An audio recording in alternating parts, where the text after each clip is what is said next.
sacrificed a lot for the creation of this country. Charter of economy ہم کریں, ملک آگے چلے. ہم نہ سلیکٹڈ ہیں نہ فارم 47 والے ہیں. We have shot down the enemy's most modern aircraft, including multiple Rafale jets. A favorite field marshal from Pakistan. آپ دیکھ رہے ہیں خبروں، تبصروں اور تجزیات پر مبنی پاکستان کا سب سے معتبر نیوز شو آن مائی ریڈار کامران خان کے ساتھ. السلام علیکم، میں ہوں کامران خان. آج ہم آپ کو ایک ضروری قومی سچ یاد دلانا چاہتے ہیں جو 28 فروری سے جاری امریکہ ایران جنگ کی گھن گرج اور اس دوران پاکستان کے تیزی سے بہتر ہوئے گلوبل امیج نے بھلا دیا تھا، اور وہ یہ کہ وطن عزیز چند انتہائی سنگین چیلنجز میں گھرا ہوا ہے. پچھلے 6 مہینوں کے دوران جب سے یہ جنگ جاری ہے، ان چیلنجز کی شدت میں کمی تو کیا ہوتی، مزید پیچیدگیاں پیدا ہو گئی ہیں. یہ مسائل صرف اکانومی کے نہیں، گورننس اور اندرونی سلامتی اور عوام کی روزمرہ زندگی کو بھی سنگین چیلنجز کا سامنا ہے. 25 کروڑ پاکستانیوں کے سامنے ان مسائل کو پیش کرنا اور ان کے حل کا راستہ دکھانا پرائم منسٹر شہباز شریف کی حکومت کی اولین ذمہ داری ہونی چاہیے. اشد ضروری ہے کہ عوام کو صاف صاف بتایا جائے کہ یہ چیلنجز کیا ہیں اور حکومت کے پاس ان کے حل کا کیا منصوبہ. بلوچستان میں امن و امان کا شدید بھونچال جاری ہے. افغانستان سے دہشت گردی کا خطرہ ہر گزرتے دن گھمبیر سے گھمبیر ہو رہا ہے. معیشت پر قرضوں کا بوجھ ناقابل برداشت حد تک بڑھ رہا ہے. NFC ایوارڈ جیسے اہم آئینی مسئلے کے حل پر کوئی پیش رفت دکھائی نہیں دے رہی. حکومتی اخراجات میں کمی نظر نہیں آ رہی اور جہازی سائز کے فیڈرل سٹرکچر کو مختصر اور مؤثر بنانے کی طرف کوئی توجہ نہیں ہے. Retail, real estate sector, agriculture sector کو ٹیکس نیٹ میں لانے میں کوئی ہمیں بہتری نظر نہیں آئی. دوسری جانب خسارے میں چلنے والی سرکاری اداروں میں ریفارمز یا ان کی پرائیویٹائزیشن کی کوششیں ہمیں کہیں دور نظر نہیں آ رہی. انرجی کرائسس اور عوام کو مہنگی بجلی سے نجات نہیں دلائی جا سکی، جبکہ بڑھتے ہوئے قرضوں سے نکلنے کے لانگ ٹرم اسٹریٹجی اور بااختیار لوکل گورنمنٹ سسٹم جیسے معاملات اب بھی فیصلہ طلب ہیں. یہ وہ سوالات ہیں جو صرف اکنامک ایکسپرٹس یا سیاسی تجزیہ کار ہی نہیں بلکہ عام پاکستانی بھی پوچھ رہے ہیں. عوام یہ نہیں چاہتے کہ تمام مسائل کا ایک ہی دن میں حل ہو جائے، لیکن یہ ضرور جاننا چاہتے ہیں کہ ملک کس سمت پہ جا رہا ہے، حکومت کی پرائرٹیز کیا ہیں اور آنے والے برسوں کے لیے اس کا واضح روڈ میپ کیا ہے. خاص طور پہ پرائم منسٹر شہباز شریف کو ایسا شاندار ماحول میسر آیا جس کی مثال ماضی میں کبھی ملتی ہے. اسٹیبلشمنٹ کی بے پناہ مضبوط سپورٹ حاصل ہے ان کی گورنمنٹ کو. پولیٹیکل انالیسس نظام کو تاریخ کا مضبوط ترین ہائیبرڈ نظام قرار دے رہے ہیں. حکومت کو ماضی کی طرح مسلسل نہ عدالتی مداخلت کا سامنا ہے، نہ آئے روز کے از خود نوٹسز کا. نہ کوئی دھرنا ہو رہا ہے، نہ سڑکوں پر حکومت گرانے کی کوئی کوشش کرنے والی کوئی احتجاجی تحریک موجود ہے. پارلیمنٹ میں بھی حکومت کو کسی بھرپور مزاحمت کا سامنا نہیں. انٹرنیشنل سطح پر پاکستان کے امیج میں زبردست بہتری آئی ہے، جبکہ عالمی مالیاتی ادارے، ملٹی لیٹرل انسٹیٹیوشنز اور دوست ممالک کے ساتھ رابطے بھی مستحکم ہیں. گویا حکومت کو پالیسی سازی اور فیصلوں کے لیے روز اول سے وہ سیاسی اور انتظامی گنجائش حاصل رہی جو ماضی میں کئی حکومتوں کا خواب رہی تھی. یہی وہ تمام ٹولز ہیں جن کی خواہش پرائم منسٹر شہباز شریف ماضی میں کرتے تھے.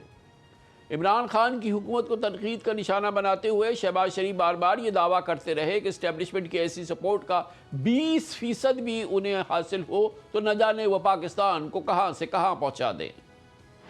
جس طرح یہ اقتدار میں آیا اور 4 سال یعنی اس حد تک یہ ادارہ گیا اس کو کامیاب کرانے کے لیے، جس نے اس کو پالا اور پوسا، تمام اس ادارے نے تمام جو تھے میں سمجھتا ہوں کہ بیریئرز ایک طرف کر دیے کہ شاید پاکستان کا یہ بھلا ہو جائے اس آدمی کے ذریعے، اور اس کو ہم وہ سپورٹ دیں جو کہ 75 سال میں کسی کو نہ آج تک ملی، دوبارہ کسی کو ملے گی نہیں. اتنی سپورٹ اگر ہمیں ملی ہوتی، اس کی 20% بھی، پاکستان راکٹ کی طرح اوپر جا رہا ہوتا. مجھے نہیں یاد پڑتا کہ 74 سال میں اسٹیبلشمنٹ نے کسی بھی حکومت کو ملک کو آگے بڑھانے کے لیے اتنی سپورٹ کی ہو جتنی ان 3 سالوں میں اس نالائق ترین حکومت کو کی. مگر بدقسمتی ہے کہ اس کے باوجود بھی انہوں نے فائدہ نہیں اٹھایا. ایسی جو سپورٹ اس لاڈلے کو ملی تھی، اگر ہماری کسی حکومت کو اس کا 30% بھی ملا ہوتا تو پاکستان اللہ تعالیٰ کے فضل و کرم سے، میں بڑا بول نہیں بول رہا، انتہائی عاجزی سے عرض کر رہا ہوں کہ پاکستان اس طرح راکٹ کی طرح اوپر جا رہا ہوتا. بالکل پرائم منسٹر صاحب، آپ کو 100% سپورٹ ملی، وہ سپورٹ ملی جو کسی جمہوری حکومت کو نہیں ملی، مگر نتیجہ عوام کے سامنے ہے، اور اسی لیے وہ آپ سے پوچھ رہے ہیں کہ وہ آئیں، آپ آئیں اور انہیں بتائیں کہ ان سنگین ترین چیلنجز کا حل کیا ہے اور اس جانب آپ کیسے ملک کو لے کے آگے بڑھ رہے ہیں. پچھلے 4 سال سے پرائم منسٹر شہباز شریف کو ان کی خواہش کردہ 100% سپورٹ حاصل ہے، اس میں کسی کو اس بارے میں ذرا سا بھی کوئی ڈاؤٹ نہیں ہے. ایسے میں توقع یہی تھی کہ حکومت کم از کم ان بیسک قومی مسائل پر ایک جامع، واضح اور قابل عمل اسٹریٹجی عوام کے سامنے رکھے گی.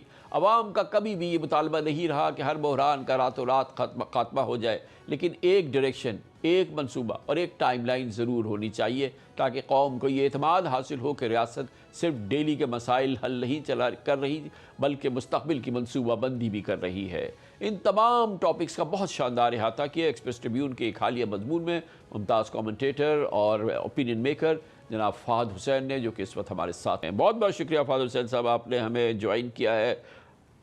یہ فرمائیے گا، بہت ہی امپورٹنٹ ماشاءاللہ آپ کا یہ آرٹیکل ہم نے دیکھا، اور یہ ریمائنڈر ہے بڑا کرٹیکل، جو کہ اوبویسلی تمام بیسک ایشوز ہیں، مگر وہ ایشوز ہیں جو کہ پچھلے 6 مہینے کے دوران، جب سے کہ یہ 5-6 مہینے سے جب سے ایران اور US جنگ چل رہی ہے، اس دوران یہ بہت ہی کرٹیکل چیلنجز جو ہیں وہ قوم ایک طرح سے بھول گئی. وہ ایک جانب جنگ کی گن گھرج میں کھو گئی اور دوسری جانب اس رومانس میں کھو گئی جو پاکستان نے گلوبل امیج حاصل کیا، گلوبل پریسٹیج حاصل کی. لیکن ہمارے چیلنجز جو ہیں وہ ایون گریو ہو گئے. آپ مانیں گے اس بات کو کہ جو چیلنجز آج سے 6 مہینے تھے، over the last 5-6 months they have actually become even more serious, even more it requires کہ آپ immediate اس پہ ٹینشن ہو. بہت شکریہ کامران صاحب، and thank you very much for appreciating the column.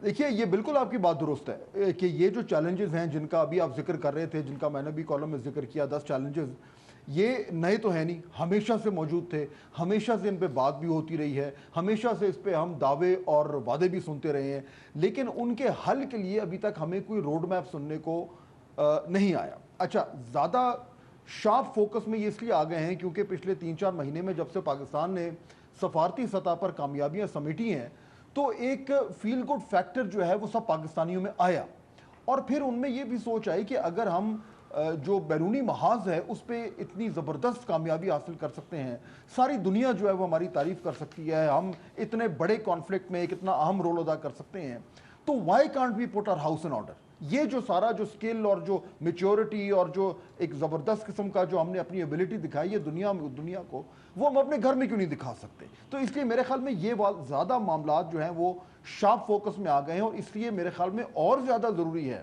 کہ ہم حکمرانوں سے یہ مطالبہ کریں کہ آپ بتائیں کہ آپ کو جو تمام تر اختیار ملا ہوا ہے، آپ کو بہترین ماحول ملا ہوا ہے، آپ کو کوئی کہیں سے کوئی خطرہ نہیں ہے، کوئی خدشہ نہیں ہے کہ آپ کا تختہ لوٹنے والا ہے، ہر طرف سے آپ کو سپورٹ مل رہی ہے، تو اس کے عوض یہ جو بنیادی ایشوز ہیں جو ہر پاکستانی کا حق ہے کہ یہ ایشوز حل ہوں تاکہ ہمارا ملک جو ہے وہ بہتری کی طرف جائے، یہ کیوں نہیں ہو رہے؟ تو میرا تو اس کالم لکھنے کا مقصد کامران صاحب یہ تھا کہ میں یہ سوال ان کے سامنے رکھوں اور ان کو ایک طریقے سے ایک ریمائنڈر دوں کہ اور ہم یہ نہیں کہہ رہے کہ آپ یہ مسئلے حل کر کے میں دے دیں، کم از کم یہ تو بتائیں کہ کیا آپ نے کوئی ہوم ورک کیا ہے، کیا آپ کے ذہن میں کوئی آئیڈیا ہے، کوئی پالیسی فارمولیشن ہے، کچھ تو بتائیں تاکہ کم از کم ہمیں آئیڈیا ہو کہ ہم صحیح سمت میں جا رہے ہیں یا تو ہم فہد صاحب اس کی کاسٹ کیا پے کریں؟ اگر ہم نہیں کر رہے، ہمارے فوکس سے یہ چیزیں آؤٹ ہو گئی ہیں. بلوچستان از ایون مور گریو، وہاں کی سچویشن جو ہے 6 مہینے کے پہلے کے مقابلے میں اور زیادہ خراب ہو گئی ہے. پہلی بار ہوا ہے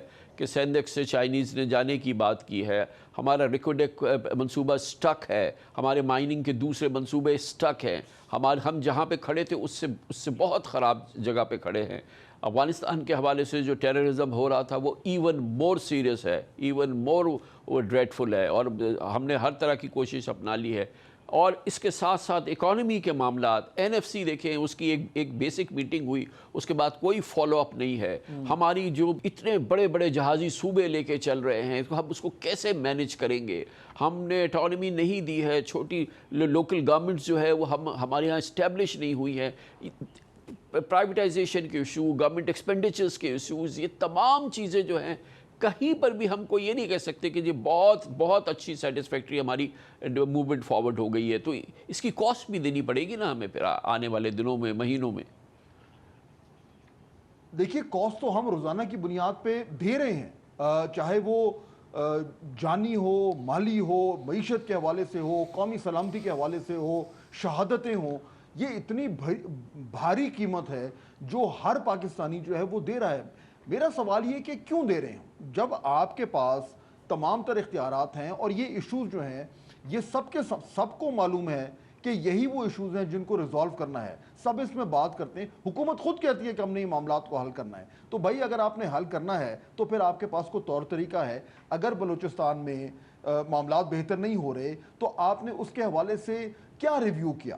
کیا کو آپ نے یہ اس بات کا تعین کیا کہ جی جو ہم پالیسیز لے کے چل رہے ہیں وہ اگر وہ ریزلٹس نہیں دے رہی تو اب ہمیں کیا کرنا ہے؟ اسی طریقے سے افغانستان کے حوالے سے ہم نے مختلف چیزیں ٹرائی کر لیں, لیکن پھر بھی اگر دہشت گردی جو ہے وہ کم نہیں ہو رہی تو اب ہمیں کیا کرنا ہے؟ وہ ذمہ داری ہے جو حکومت کو دی جاتی ہے. اسی ذمہ داری کے عوض تو وہ تمام تر اختیارات کا انجوائے کرتے ہیں, اقتدار کے مزے لوٹتے ہیں, ہر طرح کے اللے تللے کرتے ہیں. اگر اس کے عوض وہ بیسک اپنا جاب نہیں کر رہے تو پھر ان سے یہ سوال کرنا تو بنتا ہے. کامران فواز صاحب دیکھیں, اور دوسری بہت امپورٹنٹ بات ہے وہ ہماری ریونیو کی بات ہے, ہمارا ریونیو کلیکشن کی بات ہے. ہمارا جو پورا نظام ہے جو کہ بیسکلی ہماری اکانومی کی بیک بون ہے, جو کہ ایف بی آر ہے, کہ وہاں پر جو پاکستان وہ ان کنٹریز میں سے ایک ہے جو کہ اس وقت دنیا کی سب سے بڑی کیش اکانومی چلا رہا ہے. یہ وہ کنٹری ہے جہاں پر کہ ڈیجیٹل اکانومی بس معمولی سی جو ہے وہ کام کر رہی ہے. اوور آل جو ہے وہ نان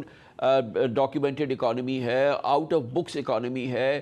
ایگریکلچر میں ہم نے جو کیا ہے, جس انداز کی ہم نے ٹیکس کلیکشن کی ہے, ہم ریٹیل کے ساتھ ایک بیسک چیز کر رہے ہیں, اور اس میں بھی ہم جو ہے وہ اتنی بڑی ہم نے ایمنسٹی دے دی ہے ریٹیل سیکٹر کو, اس کا بھی پتہ نہیں کہ کیا اندازہ. یہ تو ٹوٹل گورنمنٹ کے اسفیئر کے اندر کی بات ہے نا. اور کیا گورنمنٹ کہہ سکتی ہے کہ جی کہ مثال کے طور پہ ایف بی آر کہ یہاں پر اب کرپشن جو ہے وہ 5% ہم نے کم کر دی ہے. یہ اوور آل جو سینیریو ہے یہ تو بہت ہی خوفناک ہے.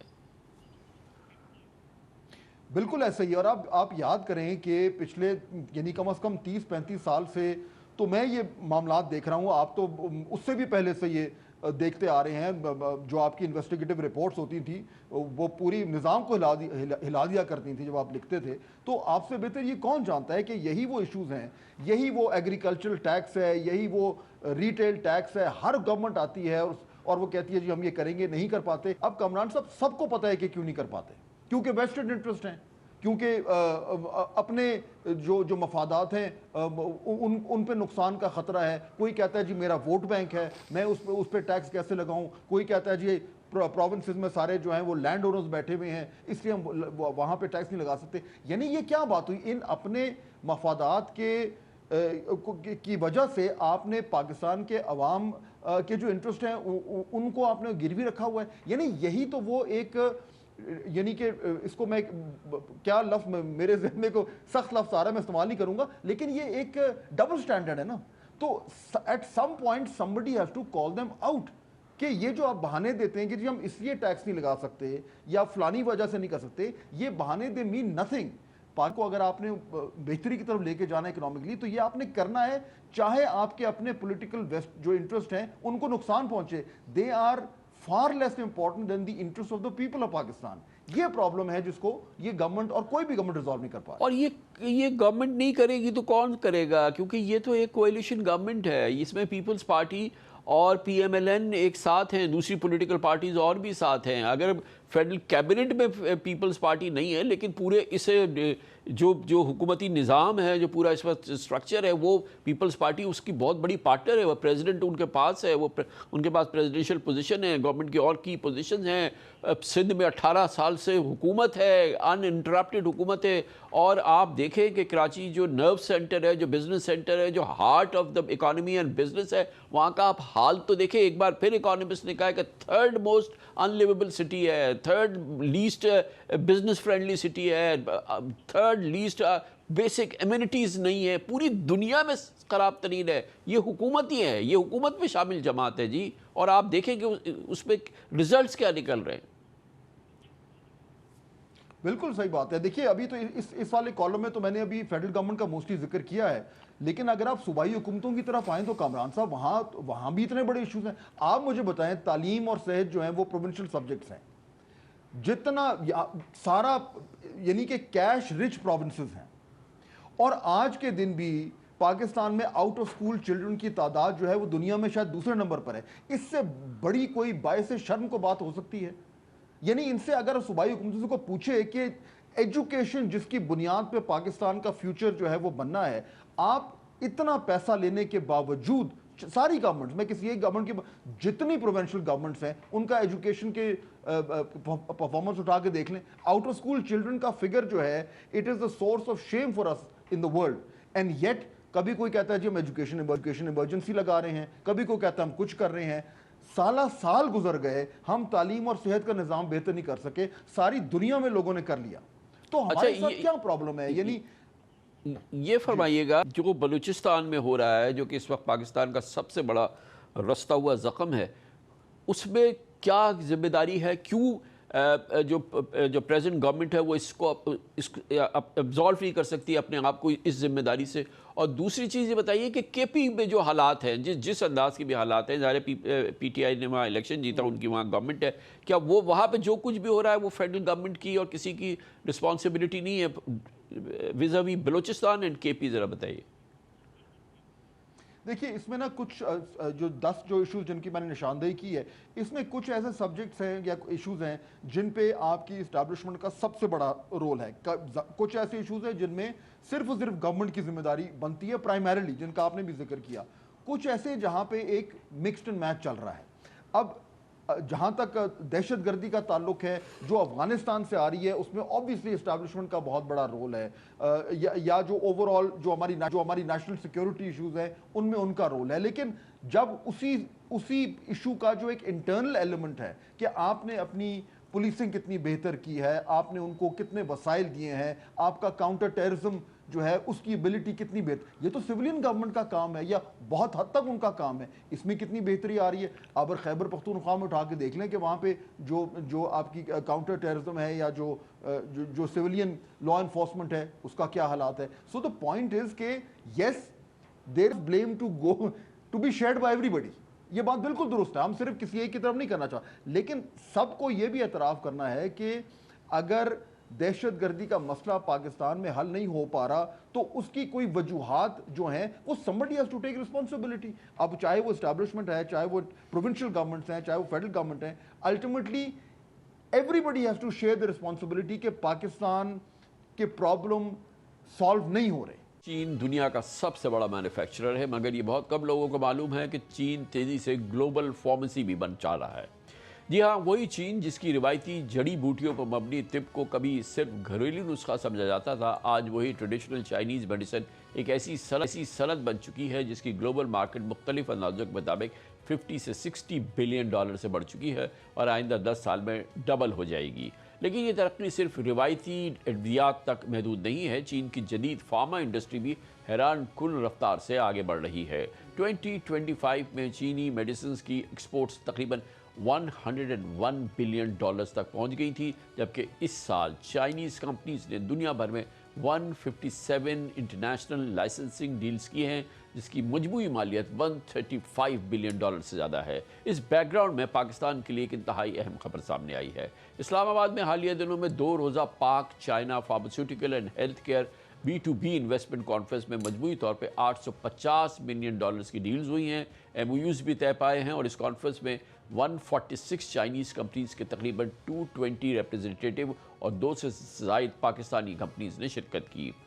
فیڈرل منسٹر مصطفیٰ کمال کے مطابق $600 ملین کی باقاعدہ ڈیلز جبکہ $250 ملین کے MOUs پر دستخط ہوئے، جن میں 18 معاہدے ہربل اور روایتی ادویات سے متعلق ہے۔ لیکن اصل امپورٹنس صرف رقم کی نہیں۔ پاکستان آج اپنی میڈیسن بنانے کے لیے تقریباً 90% را مٹیریل امپورٹ کرتا ہے، اور اگر را مٹیریل چین کے کوآپریشن سے پاکستان میں تیار ہونا شروع ہو جائے تو نہ صرف یہ کہ دوائیں سستی ہو سکتی ہیں بلکہ امپورٹ بل بھی نمایاں حد تک کم ہو سکتا ہے۔ ایک اور بڑی خبر یہ ہے کہ اس کانفرنس میں پاکستان میں لوکل لیول پر ویکسین پروڈکشن کی بات ہوئی ہے۔ اس وقت پاکستان 13 مختلف ویکسینز امپورٹ کرتا ہے، جبکہ اندازہ ہے کہ 2030 تک ان پر سالانہ $1.2 بلین خرچ ہوں گے۔ یہ ویکسین پاکستان میں بننا شروع ہو جائیں تو بلینز آف ڈالرز کی بچت بھی ہو سکتی ہے۔ اب سوال یہ ہے کہ چائنا کی فارما انڈسٹری آخر اتنی تیزی سے آگے کیوں بڑھ رہی ہے؟ اس کا جواب ہے ریسرچ۔ 2015 میں چائنا کی سائنسدان ٹو یو کو ایک نوبیل انعام ملا، جنہوں نے ملیریا کے علاج کے لیے روایتی چائنی جڑی بوٹی کی دوا کو شکل دی۔ ملیریا کی ٹریٹمنٹ کا ایک بہت بڑا بریک تھرو ہوا،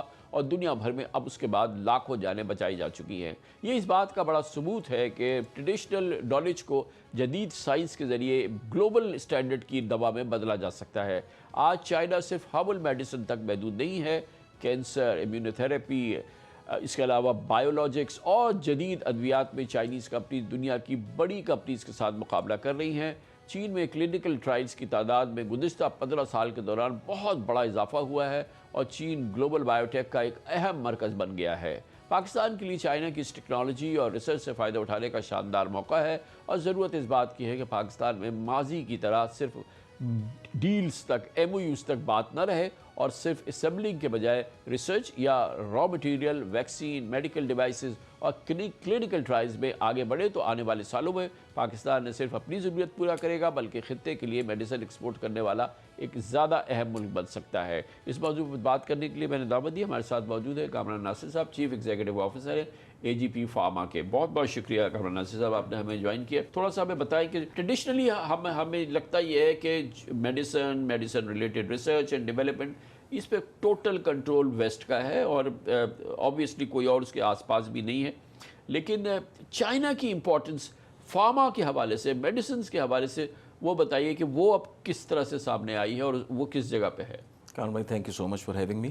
اور سب سے امپورٹنٹ ہے کہ چائنا دیکھیں جس طریقے سے وہ گلوبل سپر پاور بنتا چلا جا رہا ہے، اور ایک پاور ٹو ریکن ود جسے ہم کہتے ہیں، انہوں نے جس طریقے سے آغاز کیا تو شروع میں تو ان کا بہت ہی سلو سٹارٹ تھا، لیکن کیونکہ فوکس تھا، پالیسی لیول کنٹینیوٹی بہت اچھی تھی، اور جیسے آپ بتا رہے ہیں اور یہ فیکٹس بھی بالکل کریکٹ ہیں کہ $150 بلین سے اوپر کی ان کی ایکسپورٹ کھڑی ہو گئی ہے فارماسیوٹیکل انڈسٹری میں، اور اس میں بایو ٹیکنالوجی میں، ویکسینز میں، ریسرچ میں، ان سب میں یہ بہت آگے چلے گئے۔ یہاں تک ہونا شروع ہو گیا ہے بلکہ نیچرلی پاکستان جیسے ممالک کے اندر جب آپ پیٹنٹڈ میڈیسنز دیکھتے ہیں کہ کہیں کوئی گلوبل ریسرچ ہوئی اور وہ ریسرچ جو ہے وہ نیچرلی ایک پیٹنٹ کے اندر ہوتی ہے، لیکن چائنیز اس کو ریورس انجینئر کر لیتے ہیں، اور جب ریورس انجینئر کرتے ہیں تو پاکستان جیسے ملکوں میں وہ میڈیسن اویلیبل ہو جاتی ہے آف پیٹنٹ ہوئے بغیر بھی، اور یہ لیسٹ ڈیولپڈ کنٹریز کے اندر نیچرلی یہ ٹیکنالوجی ان کی طرف سے جاتی ہے۔ اس کے علاوہ ان کی ریسرچ سائٹ جس طریقے سے گرو کرنا شروع کی ہے وہ اپنی مثال آپ ہے، اور ایک تو ان کو مارکیٹ سائز کا ایڈوانٹیج حاصل ہے خود سے، دوسرا یہ ہے کہ گلوبل ریڈار کے اوپر کاسٹ پروڈکشن اگر آپ دیکھیں API مینوفیکچرنگ کے اندر تو چائنا کے برابر کوئی بھی نہیں کھڑا ہوتا، جتنا را مٹیریل ہے وہ سارا کا سارا فیڈ جو ہے دنیا میں وہ چائنا کے تھرو ہو رہا ہے۔ اس میں انڈیا نے پارٹیسپیٹ کیا، لیکن انڈیا نے بھی جو پارٹیسپیشن کی ہے وہ بھی انہوں نے ٹیکنالوجی کو ایسے یوز کیا کہ N-1 یا N-2 لیول پہ جا کے اس کو ریفائن کرتے ہیں، لیکن پھر بھی جو بیسک انگریڈینٹ ہے وہ سپلائی میجرلی چائنا سے ہو رہا ہے، اسی پہ کام کر کے وہ دنیا کو سرو کر رہے ہیں۔ یہ فرمائیے گا کہ ظاہر ہے کہ جو سب سے بڑا امپورٹنٹ ایشو ہے وہ یہ کہ APIs یعنی کہ جو را مٹیریل ہوتی ہے فارماسیوٹیکل کی، وہ انڈیا اور چائنا کا اس پہ بہت لگتا یہ ہے کہ ٹوٹل کنٹرول ایک طرح سے، اور پاکستان اس معاملے میں ظاہر ہے کہ بہت پیچھا ہے، اور شاید پاکستان کی ریکوائرمنٹ بھی اتنی نہیں، اور کہا ہی جاتا ہے کہ APIs جب بنانا ہوتا ہے تو اس کی ایک کوانٹٹی بہت بڑی ہوتی ہے۔ تو یہ فرمائیے گا کہ کیا واقعی اب جو ڈیولپمنٹس ہوئی ہیں یہ چائنیز کا یا آنا یہ وہ، کیا واقعی پاکستان اب اس قابل ہونے جا رہا ہے یا اس کا پوٹینشیل ہے کہ یہاں پہ را مٹیریلز بن سکیں, اے پی آئیز جو ہے ہم پروڈیوس کر سکیں. سو کامران بھائی آج کے دن میں ہم 15% اپنا اے پی آئی خود بناتے ہیں, 85% ہماری جو ہے وہ اے پی آئیز کی امپورٹ ہے. ابھی بھی یہ نمبر بہت بڑا ہے اور آپ کو پتہ ہے ہمارے لیے فارن کرنسی بہت امپورٹنٹ ہے, اور سیلف ریلائنس میں یہ بہت ضروری ہے کہ ہم اے پی آئی مینوفیکچرنگ کے اندر تیزی سے گرو کر جائیں. اچھی بات یہ ہے کہ اس میں گورنمنٹ کو ایک کریڈٹ جاتا ہے, خاص طور پہ ہیلتھ منسٹر کو جاتا ہے, ڈریپ کو جاتا ہے, SIFC کو جاتا ہے. ان ساروں نے مل کے اور پرائم منسٹر نے جس طریقے سے اس کی پیٹرنیج کی, یہ جس طرف اور جس جگہ پہ یہ نکلے ہیں, یہاں پہ سب سے زیادہ ضروری چیز یہ ہے کہ جو ہم پالیسی فریمنگ کریں وہ پالیسی فریمنگ ایسی ہونی چاہیے جو کہ آپ کو اس کا بینیفٹ مل سکے. جیسے کہ آپ نے اے پی آئی کی بات کی, اب یہ ہیوج والیومز کی بات ہے تو اس میں مارجنز کم ہوتے ہیں. اس کا مطلب ہے نیچرلی آپ نے صرف پاکستان کو سرو نہیں کرنا, آپ نے ایکسپورٹ بھی کرنا ہے, اور اگر آپ نے ایکسپورٹ کرنا ہے تو پھر ساری چیزیں آ جائیں گی کہ آپ کو انرجی کاسٹ کیا مل رہی ہے, آپ کی پالیسی کیسی ہے, آپ کو ٹیکس انسینٹیو کیسے مل رہے ہیں. کیونکہ پاکستان میں اس چیز کی ہمیشہ سے ایک انکنسسٹنسی رہی ہے, اور اس وقت ایک کنسسٹنٹ پالیسی جو کہ لانگ ٹرم ہو اس کو بروکار لانے کی بہت زیادہ ضرورت ہے. یہ فرمائیے کہ جو ایک پاکستان کا اور بڑا جو لیک کرتا ہے پاکستان ویکسینیشن ویکسینز کے حوالے سے, پاکستان جو ہے وہ اور طویل عرصے سے جو ہے وہ پاکستان کو بے تحاشا ویکسین کی ضرورت ہے, بٹ ہم وہ پروڈیوس نہیں کر پا رہے اس لیول پہ نہیں. تو وہ کس اسٹیٹس پہ کھڑا ہے ہمارا, اور خاص طور پہ چائنیز اگر JVs ہوتے ہیں یا ہوتے تو کیا واقعی ویکسینیشن کے ویکسینز کے لحاظ سے بھی ہم کوئی بہتر پوزیشن پہ آ سکتے ہیں؟ کامران بھائی سب سے جو امپورٹنٹ ایریا اس کانفرنس میں جو ہوا وہ بیسکلی بائیو ٹیکنالوجی میں تھی, جس میں یہ ویکسین مینوفیکچرنگ بھی ہے, سیل لائن ڈیولپمنٹ ہے. اب ان کے لیے ضروری ہے ایک پالیسی پہ کام ہوا بڑا, جیسے کہتے ہیں کہ بڑی محنت سے وہ کام کیا گیا. اس میں تمام فارماسیوٹیکل کے جو ادارے ہیں ان کو انوالو کیا گیا, PPMA کو انوالو کیا گیا, اور بڑی تفصیل سے انہوں نے ایک پالیسی کا ڈرافٹ بنایا. اس ڈرافٹ پہ ابھی تک جو عمل ہونا ہے, جو کہ پالیسی اناؤنسمنٹ ہونی ہے, وہ پینڈنگ ہے. اب جہاں ہم نے معاہدے کر لی صرف ویکسین کے اندر اور بائیو ٹیکنالوجی کے اندر تقریباً $350 ملین کے معاہدے ہوئے ہیں, جس میں ہمارا OBS گروپ ہے اس نے بھی کیے ہیں. لیکن جب تک پالیسی نہیں آئے گی, جب تک یہ نہیں پتہ چلے گا کہ گارنٹیڈ آف ٹیک گورنمنٹ کیا کمٹ کر رہی ہے, کیونکہ at the end of the day اگر کسی بھی بزنس کے اندر پیسے نہیں بنیں گے تو کبھی بھی وہ ڈیولپمنٹ اس جگہ پہ ہو نہیں سکے. خوشائند بات یہ ہے کہ ہماری اس وقت سمت ٹھیک ہے, لیکن اس سمت کے اوپر اس پالیسی کا جلدی اناؤنس ہونا, تاکہ اس کے اندر یہ تدارک کیا جا سکے کہ کیا یہ پالیسی انویسٹر فرینڈلی ہے کہ نہیں ہے, کیا اس کے اوپر انویسٹمنٹ کی جا سکے گی, اس کو آگے لے جایا جا سکے گا نہیں یا نہیں لے جا سکیں گے, اور اس کے اوپر فوکس گورنمنٹ کا ہے. لیکن یہ اناؤنسمنٹ کے بعد پتہ چلے گا. اور پھر آپ یہ بتائیے کتنا سیریس ہے یہ جو چائنیز جو بہت زیادہ پروجیکٹ ہو رہا ہے, وہ چائنیز ہربل میڈیسنز, اور چائنا کے اندر ظاہر ہے کہ ایک بہت بڑی مارکیٹ ہے, اور اس کی بات بھی ہم نے یہاں سنی جب اس کانفرنس کے دوران. چائنیز ہربل میڈیسن کی کیا اسٹیٹس ہے؟ دیکھیں چائنیز اپنی میڈیسن جو ہے وہ ان کی مارکیٹ کا تقریباً 25 سے 30% ہے, تو ان کا اپنا فوکس اپنی ہربل میڈیسنز پر اور اس کے اوپر بہت زیادہ ہے. اچھا یہ ایک ایسی کلاس ہے کہ جو کہ پاکستان میں بھی چلتی ہے, ہربل میڈیسن چلتی ہے, اس کے علاوہ بھی جو اس طرح کی میڈیسنز ہوتی ہیں. ایک تو پاکستان کی ہربل میڈیسن ہے, انڈیا کی ہربل میڈیسن ہے, وہ ایک مگر جو چائنیز ہے وہ وہی ہے سب جو کہ ہمارے یہاں ہربل استعمال تقریباً وہ ہوتی ہیں, لیکن فارمولیشنز کا طریقہ ذرا فرق ہوتا ہے, جن انگریڈینٹس کو یوز کرتے ہیں تھوڑی وہ فرق ہوتی ہیں, لیکن ان کو بھی پروموٹ کیا جا رہا ہے. پروموٹ کرنے کی وجہ یہ ہے کہ دیکھیں ایک سیگمنٹ ہے پاکستان میں, ہومیوپیتھک بھی ہے پاکستان میں, میڈیکل ڈیوائسز بھی ہیں پاکستان میں, ایلوپیتھی بھی ہے, سارا کچھ ہے. تو ہر ایک کو پراپر طریقے سے ریگولیٹ کرنا یہ ریگولیٹر کی ایک ذمہ داری جس کو وہ بھرپور طریقے سے نبھا رہا ہے اس وقت. اور اس کو اگر پالیسی فریمنگ میں لائیں گے اور اس کو جتنا اچھا چینلائز کر لیں گے, جتنا اچھا ہم انیبلنگ انوائرمنٹ دیں گے, تو اس سے معاملات بہت اچھے ہو سکتے ہیں. اور میرے خیال میں کامران بھائی ایک سب سے امپورٹنٹ چیز یہ تھی کہ پاکستان میں ڈی ریگولیشن ہوئی.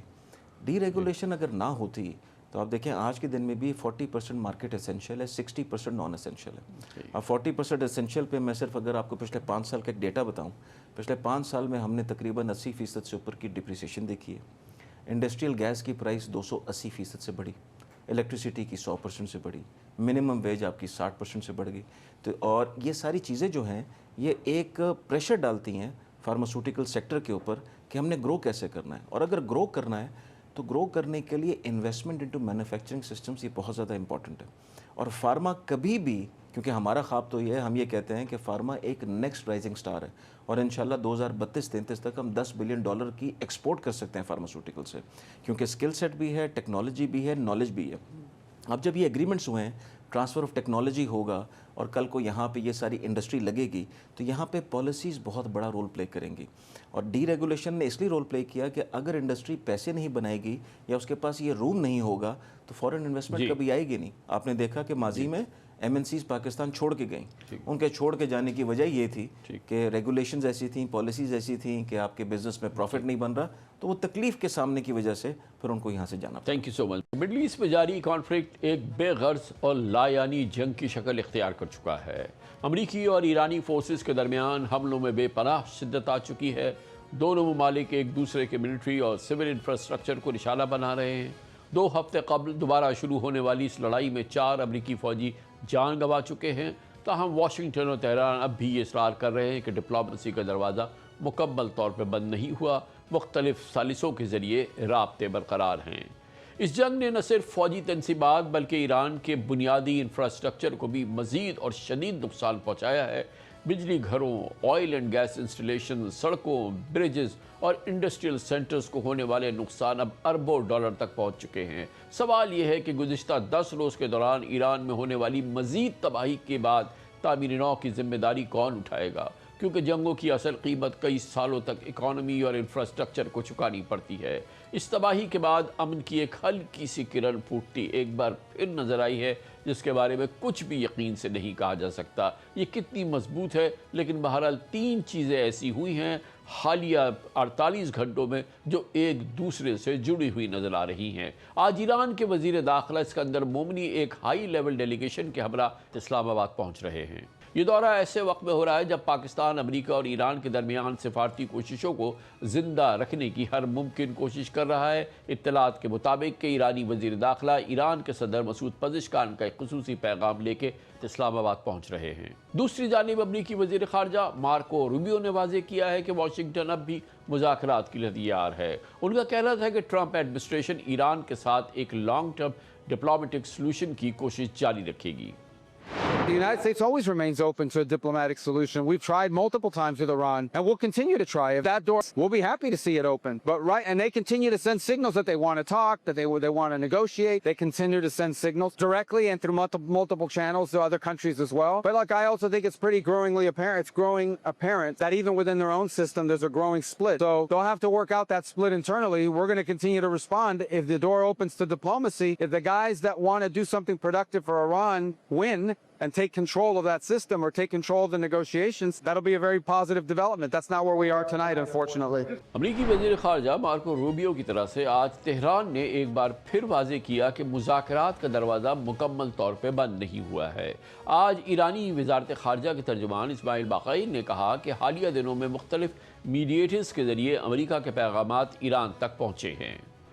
جام جہانی مختلف ثالثوں کی جانب سے کچھ تجاویز سامنے آئی ہیں جو ہمیں پہنچا دی گئی ہیں اور ہمیں موصول بھی ہو چکی ہیں. تاہم فی الحال میں ان تجاویز کی تفصیلات میں نہیں جانا چاہوں گا. البتہ اتنا ضرور کہہ سکتا ہوں کہ گزشتہ چند روز کے دوران سفارتی رابطے مسلسل جاری رہے ہیں اور مختلف ثالثوں نے اپنے اپنے خیالات اور تجاویز ہمیں پہنچائی ہیں. ولی اصل موضوع کے آج روائٹرز نے ایک سینئر ایرانین آفیشل کے حوالے سے رپورٹ کیا کہ ثالثوں نے دونوں ممالک کے سامنے 10 روز کے لیے حملے روکنے کی ایک نئی تجویز رکھی ہے تاکہ اس دوران عبوری جوہری معاہدے کی بحالی کے لیے مذاکرات دوبارہ شروع کیے جا سکیں. تاہم ثالثوں کی کوششوں اور نیگوسیشنز کی بات کے درمیان امریکہ ایران کے ایک دوسرے پر حملے پوری قوت سے جاری ہیں. امریکہ نے ایران کے خلاف مسلسل 9ویں رات بھی شدید فضائی حملے جاری رکھے. اس دوران امریکہ کے اہم اتحادی ملکوں یعنی کویت، بحرین، اردن وغیرہ پر بھی ایرانی حملے جاری رہے اور اس کی تصدیق باقاعدہ ایران نے بھی کی ہے. ان حالیہ حملوں میں اپریل کے بعد پہلی بار امریکی افواج کا نقصان ہوا ہے. امریکی ملٹری کے مطابق ہفتے کو شمالی عراق میں ایک امریکی اہلکار ہلاک ہو گیا. اس سے قبل جمعے کو اردن میں بھی ایرانی حملوں کے نتیجے میں 2 امریکی اہلکار ہلاک ہوئے جبکہ تیسرا لاپتہ ہونے کے بعد مردہ تصور کیا جا رہا ہے.